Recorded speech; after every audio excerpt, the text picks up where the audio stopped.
November 8, 1942, North Africa. American infantry dug into a low ridge outside Oran watched a German Panzer IV emerge from the morning haze. The tank was 400 yards out and closing. The soldiers had Springfield rifles, grenades, and no answer. At this range, they might as well have been throwing rocks. The Panzer's 75mm guns swiveled toward their position.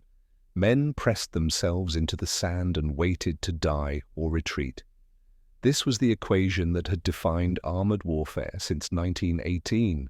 Infantry without dedicated anti-tank guns simply died. Then Sergeant Miller, 1 week in theatre, zero training on the weapon in his hands, shouldered a 5-foot steel tube covered in crude welding marks. It looked like plumbing pipe stolen from a construction site. Another soldier loaded a finned rocket from the rear. The backblast kicked up a cloud of sand.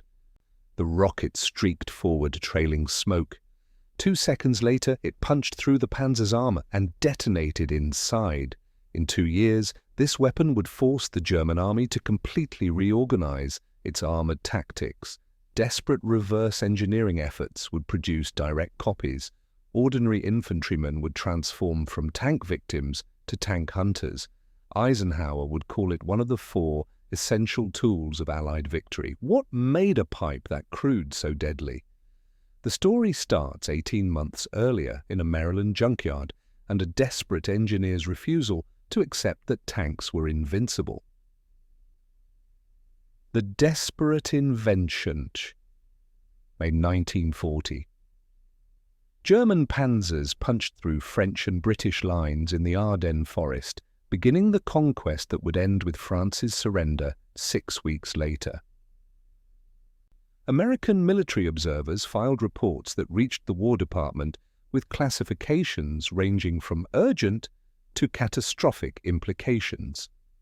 The German Blitzkrieg doctrine had solved a problem that had paralyzed World War I: how to break through entrenched positions. The solution was mobile armored formations supported by air power and mechanized infantry, moving faster than defenders could react. The American Army studied the reports and identified a critical gap in its capabilities. U.S. infantrymen had no effective portable anti-tank weapons. The standard rifle, the M1903 Springfield, was useless against armor. Grenades required suicidal proximity. The Army had tested the British boys' anti-tank rifle, a .55 caliber bolt-action weapon that weighed 36 pounds and required prone position to fire. It could penetrate light armor at close range. German panzers had long since moved beyond light armor. The Army also fielded the 37mm anti-tank gun, a crew-served weapon that required a team of 6 men to move and operate. It was effective, but it wasn't mobile with advancing infantry. It couldn't keep pace with the fluid battlefield the Germans had introduced. The doctrinal problem became clear. Infantry needed something one man could carry and fire, something that could stop a tank at effective range, something that could turn an ordinary soldier into a tank killer. By early 1941, the Army Ordnance Department at Aberdeen Proving Ground in Maryland made solving this problem a priority. They assigned it to a lieutenant named Leslie Skinner. Skinner wasn't a famous weapons designer. He didn't have a revolutionary background. He was a mechanical engineer with an ordnance commission, someone the Army expected to work systematically through a technical problem. The problem he inherited in spring 1941 was this: portable anti-tank weapons required either enormous kinetic energy, a heavy, fast projectile, or a novel explosive principle. Kinetic energy solutions led to unwieldy rifles like the boys. The Army needed something different. Skinner started by observing a demonstration of early rocket launcher concepts. Rockets offered theoretical advantages. They didn't require the heavy barrel and recoil mechanisms of conventional guns. The propellant was self-contained in the rocket. A launch tube could be relatively light, but the experimental rocket launchers Skinner observed in spring 1941 were complicated, unreliable, and inaccurate. The rockets tumbled in flight, and the launch mechanisms jammed. The weapons looked like they'd been designed by committee, complex trigger assemblies, sophisticated sighting systems, tubes machined to tight tolerances. All of it added weight, cost, and points of failure. Skinner's insight was to simplify everything. Summer 1941. Aberdeen, Proving Ground maintained a scrapyard of surplus equipment and salvaged materials. Skinner walked through it looking for industrial tubing. He found steel pipes originally used for industrial coolant systems. The diameter was 60 mm and just over 2 inches. The tubing was straight, uniform, and most importantly, cheap and available. Commercial manufacturing could produce thousands of these tubes quickly. Skinner had his launch platform, a simple steel pipe, no complex machining, no tight tolerances, just a tube. The rocket was a different problem. Skinner needed a warhead that could defeat tank armor. Conventional explosives detonating on a tank's surface did minimal damage. Armor was designed to withstand blast effects. But Skinner learned that a researcher named Dr. Clarence Hickman at the National Defense Research Committee was working on something called shaped charges. The shaped charge principle was elegant. A conventional explosive charge detonates and releases energy in all directions equally. A shaped charge uses a specially designed cavity, usually conical, lined with metal. When the explosive detonates, the cavity focuses the blast into a superheated jet of metal particles traveling at speeds exceeding 25,000 feet per second. This jet doesn't punch through armor the way a bullet does. It's more like a cutting torch operating on a microsecond timescale. The jet melts and penetrates armor, creating a small hole but delivering devastating effects inside the tank. Overpressure, spalling, secondary explosions of fuel and ammunition. Hickman had developed small, shaped charge warheads for rockets. The rockets were fin-stabilized and electrically ignited. Skinner proposed marrying Hickman's rocket to his simple tube. The concept was almost absurdly straightforward. Soldier shoulders tube, second soldier loads rocket into rear of tube. Electrical current from a battery triggers ignition. Rocket motor fires, propelling the warhead down the tube and toward the target. The tube simply provides initial guidance. The fins stabilize flight. The shaped charge defeats the armor. Late 1941. Aberdeen, Proving Ground. Skinner's team assembled the first prototype. The tube was 54 inches long, weighed about 12 pounds empty, and looked exactly like what it was, a piece of industrial pipe with a crude triggering mechanism attached. The rocket was 19 inches long with a 54 mm diameter, shaped charge warhead. The target was a captured French Renault tank, obsolete, but sufficient for proof of concept. First shot. The rocket left the tube, tumbled immediately, and impacted the ground 50 yards short of the target. The problem was obvious: no stabilization. The rocket's center of gravity was forward because of the warhead weight. Without stabilization, it tumbled. Skinner's team added larger fins to the rocket's tail section. The fins would keep the rocket flying nose first through air resistance. Second test. The electrical trigger activated. The rocket motor ignited with a sharp crack and a cloud of smoke from the tube's rear. The rocket flew straight. It covered the 100 yards to the target in under 2 seconds. The shaped charge detonated on impact. The Renault's armor was punctured. A fist-sized hole had been melted through steel that a rifle bullet would have bounced off. Inside the tank, the overpressure and spalling would have killed or wounded the crew. The fuel tanks could have ignited. The ammunition could have cooked off. Proof of concept achieved.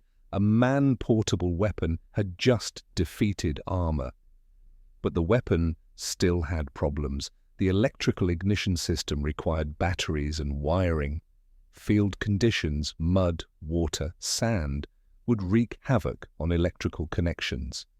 The tube was heavy enough that accurate aiming was difficult. The effective range was only about 200 to 300 yards, requiring infantry to close to distances where tank machine guns were lethal. The rocket motor's backblast was dangerous to anyone standing behind the gunner. Soldiers would need training on safe firing positions. Skinner's team began refining the design through late 1941, improved sights, lighter materials, better rockets with more reliable shaped charges.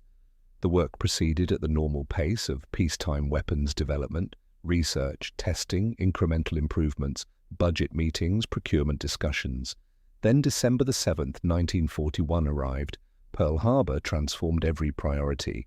The United States was at war. Suddenly, the portable anti-tank weapon wasn't a theoretical nice-to-have. It was an urgent necessity. American soldiers would face Japanese tanks in the Pacific. If the war expanded to Europe, they'd face German Panzers. The Army Ordnance Department fast-tracked Skinner's weapon from research project to crash production program. But fast-tracking created new problems. The weapon still had unresolved issues. The electrical ignition remained unreliable. The tube design wasn't finalized. The rockets were still being modified. Normally, weapons development took years. The Army needed this weapon in months. By spring 1942, the Army Ordnance Department made a decision. Accept the weapon's flaws, get it into production, fix the problems later. The alternative was sending infantry to face armor with nothing but rifles and grenades. An imperfect weapon was better than no weapon. General Electric received the production contract in April 1942. The target was ambitious, 5,000 units by October 1942. The Army was planning Operation Torch, the invasion of North Africa, for November. American infantry would face Vichy French forces equipped with tanks and potentially German Panzers if Rommel's Afrika Korps engaged. The infantry needed anti-tank capability. Production began immediately, but even as the factories tooled up, the weapon still didn't have an official name. Army nomenclature was usually dry and technical. This weapon was designated the M1 rocket launcher. Soldiers who saw early models thought it looked ridiculous. Some called it a stovepipe, others called it a plumber's pipe. Then someone noticed it resembled a musical instrument that comedian Bob Burns played on his radio show, a homemade horn called a bazooka. The name stuck. By May 1942, the M1 rocket launcher was officially, unofficially, and permanently known as the bazooka. It looked ridiculous, it was crude, heavy, and plagued with design flaws that hadn't been solved. It had never been tested in combat. No soldiers had trained with it systematically. The rockets were expensive to produce and prone to duds. It was about to change warfare, but first it had to reach the soldiers who needed it, and that's where everything almost fell apart. Summer 1942. General Electric's production facilities in Bridgeport, Connecticut began stamping out bazookas at a rate that would have been impressive if the weapons weren't still being modified during manufacturing. The M1 design wasn't finalized. Engineers were still solving problems even as the assembly lines ran. Early production models came off the line with sighting mechanisms that didn't align properly. The electrical ignition systems used batteries that drained quickly in heat. The rockets themselves were being improved in parallel. Better shaped charges, more reliable motors, improved fin designs. The Army accepted every flaw. The alternative was unacceptable. Operation Torch was scheduled for November 8, 1942. American forces would land in Morocco and Algeria, engaging Vichy French forces and potentially German units. Infantry would face armor. They needed bazookas, even imperfect ones. By October 1942, approximately 5,000 bazookas had been produced and shipped to staging areas where invasion forces were assembling. Units training in the United States and England began receiving the weapons. That's when the second crisis emerged. There was no time to train soldiers how to use them. The bazooka required a two-man team. The gunner aimed and fired. The loader inserted the rocket from the rear, armed it, and tapped the gunner's shoulder to signal ready. The coordination was critical. The backblast was dangerous, a cone of flame and pressure extending 15 to 20 feet behind the weapon. Anyone standing in that zone would be burned or knocked down. The effective range was only 100 to 150 yards against moving armor. Beyond that, the rocket's relatively slow velocity, 265 feet per second, made hitting a moving target nearly impossible. Leading the target required practice and judgment. Most infantry units received their bazookas between 2 and 4 weeks before embarkation for North Africa. Some units received them days before loading onto transport ships. The ideal training program would have included classroom instruction on the weapon's principles, live fire exercises with multiple practice rockets per team, tactical training on positioning and ambush techniques, and integrated exercises with infantry squads, learning how to support bazooka teams in combat. The actual training most soldiers received was a lecture and a diagram. Live fire training was almost non-existent. The rockets cost approximately $18 each in 1942 dollars, expensive enough that the army couldn't spare them for practice. Some units fired 1 or 2 rockets total, shared among dozens of soldiers who watched. Many gunners boarded ships for North Africa having never fired the weapon they'd carry into combat. They'd seen it demonstrated, they'd been shown how to load it, they understood the theory. Theory was about to meet German armor. November 8, 1942. Operation Torch began with landings at 3 locations: Casablanca in Morocco, Oran in Algeria, and Algiers in Algeria. The initial resistance came from Vichy French forces. French tanks, mostly obsolete Renault and Hotchkiss models from the 1930s, engaged American infantry in scattered battles. The bazooka's first combat test came against these lighter tanks. The results were mixed and chaotic. After-action reports filed in the weeks following, Torch told a consistent story. Some bazooka teams achieved immediate success. Others failed catastrophically. The weapon's effectiveness depended almost entirely on the individual soldier's ability to improvise solutions to problems they'd never been trained to handle. Problem: electrical igniters failed in sand and dust. The North African environment was exactly what electrical systems hated. Fine sand infiltrated the battery connections. The trigger contacts corroded or jammed. Soldiers reported igniter failure rates as high as 30 to 40% in some engagements. Solution: field expedient troubleshooting. Some teams carried spare batteries, others learned to clean the contacts between shots. Some soldiers bypassed the electrical system entirely, jury-rigging manual ignition methods. Problem: effective range was misjudged. Soldiers trained on rifles understood that you aimed where the target was. The bazooka rocket traveled slowly enough that leading a moving target was essential. At 150 yards, a tank moving at 15 miles per hour would travel approximately 10 feet in the time the rocket was in flight. Soldiers who aimed directly at the tank missed. Solution: trial and error in combat. Gunners learned to lead targets, aiming at empty space ahead of the tank and letting it drive into the rocket's path. The learning curve was steep. The cost of failure was the tank kept coming. Problem: backblast danger was underestimated. Training had mentioned the backblast. Experiencing it in combat was different. The flame and overpressure could incapacitate soldiers standing too close behind the gunner. In early engagements, loaders and nearby infantry were injured by their own weapons' discharge. Solution: tactical adaptation. Teams learned to position themselves in defilade, low spots or behind cover that protected them from return fire while giving the backblast room to dissipate safely. Infantry learned to stay clear of the danger zone. Problem: psychological shock of first use. Loading a finned rocket into a crude tube.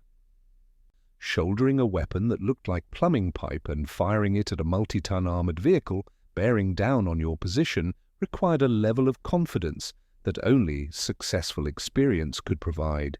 Soldiers who'd never fired the weapon in training hesitated. Some teams froze.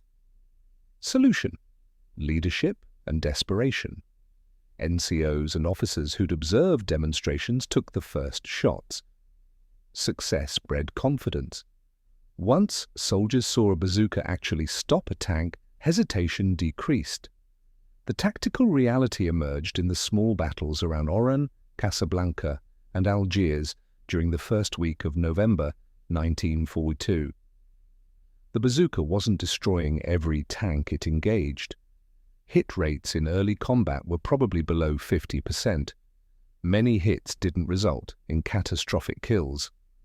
A shaped charge hitting a track could immobilize a tank without destroying it. A hit on thicker frontal armor might penetrate but cause limited internal damage. But the weapon was doing something more important than killing tanks. It was stopping them. It was making tank commanders cautious. It was giving infantry a tool that changed the psychological dynamic of armor engagements. Before the bazooka, infantry-facing tanks had two options: die in place or retreat. The tank was invulnerable to anything the infantry carried. The tank dictated the battle. With the bazooka, infantry had a third option: fight back. Even if the first shot missed, the tank commander knew his vehicle was vulnerable. The appearance of a bazooka changed the tactical calculus. Tanks began advancing more cautiously. They waited for infantry support. They avoided obvious ambush positions. By late November 1942, American forces had pushed inland from the beachheads and began encountering German units. Rommel's Afrika Korps was engaged with British forces further east, but German troops in Tunisia included armored elements equipped with Panzer III and Panzer IV tanks. These were frontline German armor, significantly more formidable than the French tanks the Americans had faced in the initial landings. The Battle of Tabourba in early December 1942 provided the first sustained combat test against German panzers. American infantry, including units from the 1st Armored Division's infantry elements, engaged German armor in the hills and valleys southeast of Tunis. After-action reports from Tabourba showed both the bazooka's potential and its limitations. One report described an engagement where a bazooka team, positioned in a wadi, a dry riverbed, providing concealment, engaged a Panzer IV at approximately 120 yards. First shot, electrical igniter, failed. The gunner cleared the weapon while the loader prepared a second rocket. The Panzer's turret was traversing toward their position. Second shot fired successfully. The rocket hit the Panzer's right track assembly. The explosion severed the track. The Panzer stopped, immobilized but not destroyed. The crew bailed out. The American infantry withdrew before German supporting units could counterattack. The engagement was messy, imperfect, and barely successful. It was also exactly what the bazooka was designed to do. The infantry hadn't destroyed the Panzer in a Hollywood fireball. They damaged it enough to stop its advance and force the crew to abandon a disabled vehicle. The infantry survived and withdrew. The tactical objective, stopping the tank, was achieved. Other engagements were less successful. Reports documented bazookas fired at excessive ranges with predictable results. Rockets falling short, rockets missing wide, electrical failures at critical moments. But the reports also documented something else. Soldiers were learning. Units that engaged armor multiple times showed improving hit rates. Experienced bazooka teams developed tactics.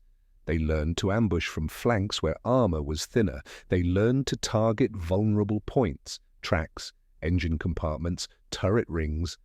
They learned that the crude pipe Skinner had developed in a Maryland junkyard could kill a Panzer if used correctly. The psychological impact on American infantry was profound. For soldiers who'd trained knowing they'd face armor, the bazooka represented agency. They weren't helpless. One man with a tube and a rocket could stop a tank. The weapon's crude appearance became irrelevant.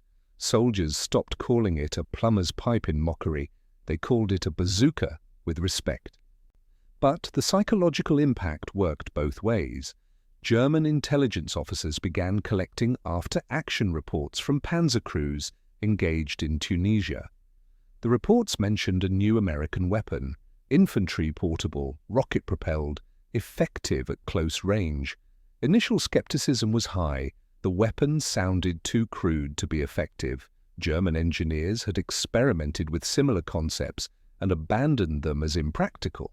Then the damage reports accumulated, panzers returning from engagements with penetration holes in side armor, disabled tracks, burn patterns consistent with shaped charge detonations. German intelligence requested captured examples of the weapon. By January 1943, they had several. The assessment was swift and alarming. The American bazooka was simple, crude, and effective. More troubling, it was clearly designed for mass production. The steel tube required minimal machining. The rocket was relatively simple. The shaped charge principle was sound. This wasn't a specialized weapon issued to elite units. This was a weapon the Americans could produce by the tens of thousands and distribute to ordinary infantry. German tactical doctrine had assumed infantry without dedicated anti-tank guns were not a significant threat to armor. Panzers could advance aggressively against infantry positions, suppressing them with machine gun fire and high explosive rounds. The bazooka invalidated that assumption. Any infantry position might include soldiers with anti-tank capability. Panzers could no longer advance with confidence against seemingly defenseless infantry. German armored doctrine began adapting immediately. Tactical orders issued in early 1943 emphasized combined arms operations. Panzers were directed to advance with infantry screens that could identify and suppress bazooka teams before they could fire. Standoff distances increased. Tank commanders became more cautious about entering terrain. Towns, forests, ravines, where infantry could close to bazooka range undetected. The bazooka was changing German tactical thinking based on a weapon most American soldiers had barely learned to use. By early 1943, the bazooka had proven itself in the only way that mattered. It had been rushed into production with unresolved flaws. Soldiers had received inadequate training. The weapon's first combat use had been chaotic and often ineffective, but it had done something no American infantry weapon had done before. It had made German tank commanders afraid. The fear was about to reshape the entire war in Europe. Spring 1943. While American infantry in North Africa continued learning to use the M1 bazooka in combat, Army Ordnance engineers at Aberdeen were already fielding an improved model. The M1A1 bazooka incorporated lessons from 6 months of combat reports. The changes weren't revolutionary. They were practical refinements that addressed the specific failures soldiers had documented. The most critical improvement was the ignition system. The unreliable electrical trigger that had failed in North African sand was replaced with a simpler magneto-firing mechanism. Instead of relying on batteries and exposed contacts, the new system used a trigger-activated generator that produced a pulse of current at the moment of firing. No batteries to drain. Fewer points of failure. Field testing showed immediate reliability improvements. The sights were redesigned. The M1's crude iron sights were replaced with an optical reflecting sight that allowed gunners to track moving targets more effectively. The improvement wasn't dramatic, but combat effectiveness depended on incremental advantages. A slightly better sight meant slightly higher hit rates, which meant more tanks stopped, which meant more infantry survived. The rocket itself improved. The M6A3 rocket featured a refined, shaped charge design with better penetration characteristics. The warhead could defeat approximately 4 inches of armor plate at optimal angles, sufficient to penetrate any tank's side or rear armor and most tanks' frontal armor at the ranges where bazookas engaged. By mid-1943, M1A1 bazookas were reaching units preparing for the invasion of Sicily, but Army Ordnance introduced another modification based on feedback from airborne and infantry units who needed portability. The M9 model, introduced in late 1943, featured a tube that broke down into 2 sections connected by a coupling. A soldier could carry the disassembled weapon more easily, assemble it in seconds, and have the same capability as the one-piece M1A1.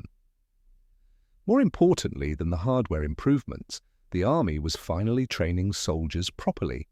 Specialized schools were established at infantry training centers. Soldiers fired live rockets at mock-up targets. Tactical doctrine was developed and disseminated.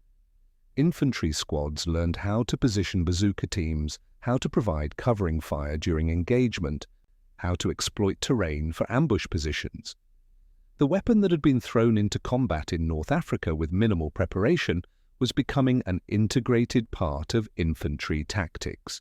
July 1943, Operation Husky, the invasion of Sicily, marked the first large-scale deployment of properly trained bazooka teams using improved weapons. The results were measurably better than North Africa. After-action reports from Sicily showed hit rates approaching 60 to 70% in favorable conditions. More significantly, the tactical employment had matured. Infantry commanders understood how to use bazookas effectively. The terrain of Sicily and subsequently Italy favored the weapon. Mountains, villages, narrow roads all provided opportunities for close-range ambushes where the bazooka's limited range wasn't a handicap. German armor advancing through Italian towns faced bazooka teams positioned in buildings, firing from upper floors down onto thinner top armor, then withdrawing through prepared routes before German infantry could counterattack. Army ordnance reports from the Italian campaign documented increasing effectiveness. In the fighting around Salerno in September 1943, bazookas were credited with disabling or destroying a significant percentage of German armor engaged. Exact statistics varied by engagement, but the pattern was clear. The bazooka had evolved from a desperate improvisation into a reliable infantry anti-tank weapon. The Germans noticed. By late 1943, German engineers had thoroughly examined captured bazookas. The assessment was both alarming and grudgingly respectful. The American weapon was crude, but the crudeness was a feature, not a bug. Simplicity meant reliability. Simplicity meant mass production. Simplicity meant even minimally trained soldiers could use it effectively. German industry began producing a direct copy in late 1943. The Panzer, literally tank terror, was essentially an enlarged bazooka. The Germans increased the caliber to 88 mm, giving the weapon greater penetration and range. The Panzer was heavier and more cumbersome than the American bazooka, but it was effective. The fact that Germany was copying an American infantry weapon was itself significant. German military technology had set the standard in the early war years. Now they were reverse engineering American designs. But the Panzer was a reactive measure. The more profound German response was doctrinal. Panzer training manuals issued in 1943 and 1944 showed fundamental changes in how German armor approached infantry engagements. Pre-bazooka doctrine had treated unsupported infantry as targets to be suppressed and overrun. Post-bazooka doctrine treated all infantry as potential anti-tank threats. German tactical orders emphasized the need for combined arms coordination. Panzers were forbidden from advancing into terrain where infantry could approach to within 100 meters without being detected. Towns, forests, and broken terrain, exactly the environments where infantry warfare occurred, became hazardous for armor. Tank commanders were instructed to wait for infantry support to clear potential bazooka positions before advancing. The psychological impact was exactly what Skinner's crude tube had achieved. German armor, which had dominated European battlefields through speed and aggressive maneuver, was becoming cautious. The Panzer's greatest advantage had always been psychological, the terror of an unstoppable armored advance. The bazooka made Panzers stoppable. Fear works both ways. June 6, 1940. The invasion of Normandy included the bazooka as an integral component of American infantry equipment. Paratroopers from the 82nd and 101st Airborne Divisions jumped into France carrying disassembled M9 bazookas. Infantry landing on Omaha and Utah beaches carried bazookas among their essential equipment. The weapon that had been a rushed experiment in North Africa was now standard issue. The Normandy hedgerow country proved to be ideal bazooka terrain. The bocage, dense hedgerows dividing small fields, created a nightmare for armor and an opportunity for infantry. German tanks advancing through the hedgerows were channelized into narrow lanes, unable to maneuver, vulnerable to close-range ambush. American infantry developed tactics specifically for this terrain. Bazooka teams positioned in hedgerows waited until German armor was within 50 to 100 yards, fired from concealment, and withdrew through the dense vegetation before German infantry could respond. Post-war analysis of the Normandy campaign documented the bazooka's contribution. Exact statistics on tank kills attributed to bazookas versus other anti-tank weapons are difficult to isolate, but after-action reports consistently credited bazookas with a significant percentage of German armor losses in infantry engagements. More importantly, the weapon's presence shaped German tactical decisions. Panzer commanders in Normandy consistently reported reluctance to advance without infantry support, delays in exploiting breakthroughs, and defensive postures driven by fear of infantry anti-tank weapons. One documented engagement from Easy Company, 506th Parachute Infantry Regiment, 101st Airborne, illustrates the bazooka's tactical impact. On June 8, 1944, near Carrington, a German counterattack included several Panzer IVs advancing toward American positions. A bazooka team positioned in a ditch engaged the lead panzer at approximately 80 yards.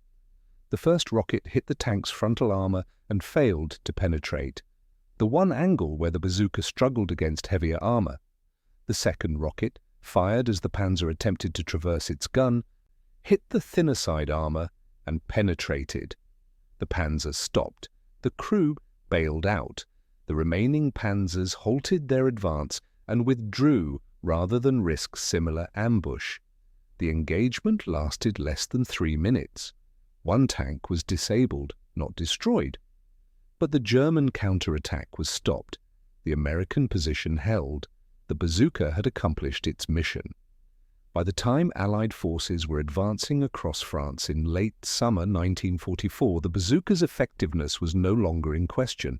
The weapon had become ubiquitous. Infantry squads treated bazookas the way they treated machine guns or mortars, essential tools that shaped tactical planning. Over 460,000 bazookas were produced during World War II. Millions of rockets were manufactured. The weapon that had started as a desperate improvisation had become one of the most mass-produced infantry weapons of the war. General Dwight Eisenhower, Supreme Commander of Allied forces in Europe, included the bazooka on a short list of weapons that were essential to Allied victory. In post-war writings, Eisenhower identified 4 tools as critical: the C-47 transport aircraft, the Jeep, the atomic bomb, and the bazooka. The inclusion of a crude infantry anti-tank weapon alongside strategic bombers and the Manhattan Project's ultimate weapon was telling. Eisenhower's reasoning was practical. The bazooka had restored infantry confidence when facing armor. It had forced German defensive adaptations that slowed panzer operations. It was cheap enough to produce in massive quantities and simple enough to issue to every infantry unit. In Eisenhower's calculus of victory, technological sophistication mattered less than practical effectiveness at scale. The bazooka embodied American industrial and engineering philosophy: design something good enough, make it simple enough to mass produce, and distribute it widely enough to change the battlefield equation. The contrast with more sophisticated weapons was instructive. Germany produced technologically superior tanks, the Panther, the Tiger, with heavier armor and more powerful guns. But German production struggled to replace losses. The United States produced thousands of Sherman tanks that were individually inferior but numerically overwhelming. The same philosophy applied to infantry weapons. The bazooka wasn't the most powerful anti-tank weapon. Dedicated anti-tank guns had better range and penetration. But the bazooka was in every infantry squad. Availability multiplied effectiveness. The post-war legacy of Skinner's junkyard pipe extended far beyond World War II. The The fundamental principle, shoulder-fired rocket launcher with shaped charge warhead, became the template for anti-tank weapon development worldwide. The M20 Super Bazooka, introduced during the Korean War, increased the caliber to 3.5 inches and improved performance, but retained the basic concept. The Soviet Union developed the RPG series, beginning with the RPG-2 in the 1940s and evolving into the ubiquitous RPG-7, which remains in widespread use today. Every modern infantry anti-tank weapon, from the simple RPG to sophisticated guided missiles like the Javelin or TW, traces its conceptual lineage to the bazooka. The weapon fundamentally altered the balance between armor and anti-armor. Before the bazooka, tanks were nearly invulnerable to infantry without specialized heavy weapons. After the bazooka, every infantry position potentially harbored tank-killing capability. The shift forced armored doctrine worldwide to emphasize combined arms operations. The tank as an independent, invulnerable breakthrough weapon ended. Armor became one element in integrated operations requiring infantry, artillery, and air support. The irony is almost too perfect. The weapon that generals initially dismissed as ridiculous, that soldiers mocked as a plumber's pipe, that was rushed into combat with catastrophic training failures and persistent mechanical flaws, changed the fundamental nature of ground warfare. Leslie Skinner's walk through an Aberdeen junkyard, looking at industrial tubing and imagining a simple launch tube, led to a weapon that would be produced by the hundreds of thousands, copied by enemies and allies alike, and serve as the conceptual foundation for anti-tank weapons for the next 80 years. The lesson isn't about the bazooka specifically, it's about the nature of innovation under pressure. Elegant engineering solutions are satisfying, sophisticated technology is impressive, but in warfare, practical solutions deployed at scale often matter more than perfect solutions that arrive too late or cost too much to produce in quantity. The bazooka worked not because it was the best possible anti-tank weapon, but because it was good enough, soon enough, and simple enough to put in the hands of every soldier who needed it. From a Maryland junkyard to Eisenhower's list of essential victory tools, from crude pipe to a weapon that forced the German army to rethink armored warfare. The bazooka's story is ultimately about the value of practical innovation over theoretical perfection. In war, good enough right now beats perfect too late.